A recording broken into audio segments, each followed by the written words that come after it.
criminals, welcome to my channel, I'm for Classic and welcome to BenchART. So yeah, what we have here today, it is again Fortnite, but this time Chapter 2. Chapter 2 brings a lot of new stuff into the Fortnite world. In fact, it brings an entire new map, since the other map was swallowed by the black hole, and they generate a new world, and now we have a completely new map, revamped graphics, which a lot of people claims to be much more demanding than the predecessor map, and much better visual effects and graphics and grass, for example, it's one of the examples, and a completely rebalanced system for the weapons, which many people say that it is excellent comparing to what we had before. So let's remember ourselves of the requirements that this game has. So on the Epic Store, it says that this game requires an i3 at 2.4, 4 gigs of RAM, and a simple and mere Intel HD 4000. As recommended, they say that you need an i5 2.8, 8 gigs of RAM, and a GTX 660 or an HD 7870.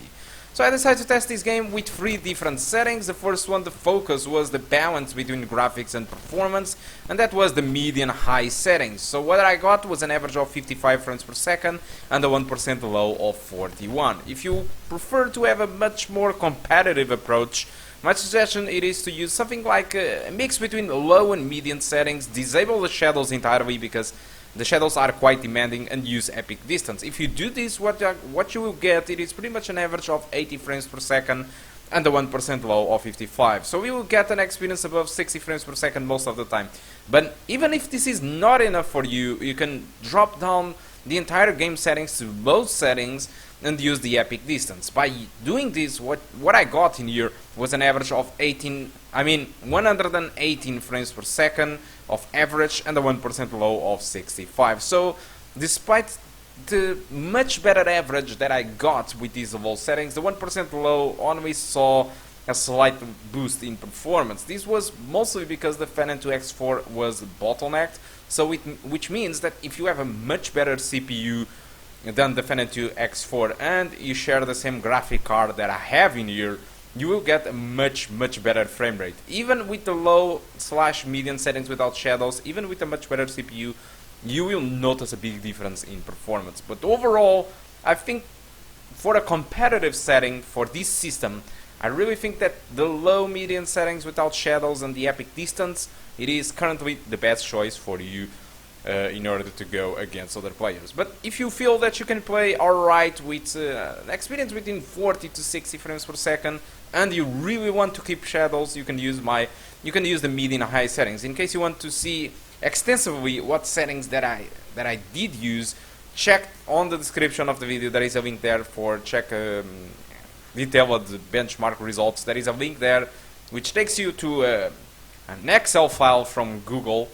Alright, from Google Docs, which shows you all the information about this benchmark, including the settings, extensively a print screen of the settings that I did use. Alright, so yeah, I think it's pretty much that. So despite the good frame rates, there are always the same issues with Fortnite, and this is also applied to multiple others, Battle Royale, where you start on the sky. So when you are falling from the sky in direction to the floor, for example, you get a massive amount of stuttering. This happens on PUBG, Fortnite. So this is CPU related. So like I said, if you have a much better CPU, or your performance will be much better than what I get in here, especially in those sequences. But sometimes even when you are traversing the map, or when you make very quick turns, or a new sound kick in, sometimes you get a slight stutter. I don't think that it is game breaking, but still can be quite annoying for some of the users. As for the shadows, I decided to test some of these competitive settings without shadows, because what I know so far is that even people with very high-end systems, some people don't use shadows, not because of the performance, despite it is the most demanding setting in the game, but most of the people don't use shadows not because of the performance, but mostly because they say that they are able to see the enemies much more easier. Alright, so guys, I think that's all that I want to talk about Fortnite. Hope you keep enjoying the rest of the video. This is a replay with around 24 minutes. In case you don't want to watch it, I have talked everything, so in case you have any question, just leave on the comment section of the video. Guys, thank you a lot for watching, and I do hope to see you soon. Goodbye.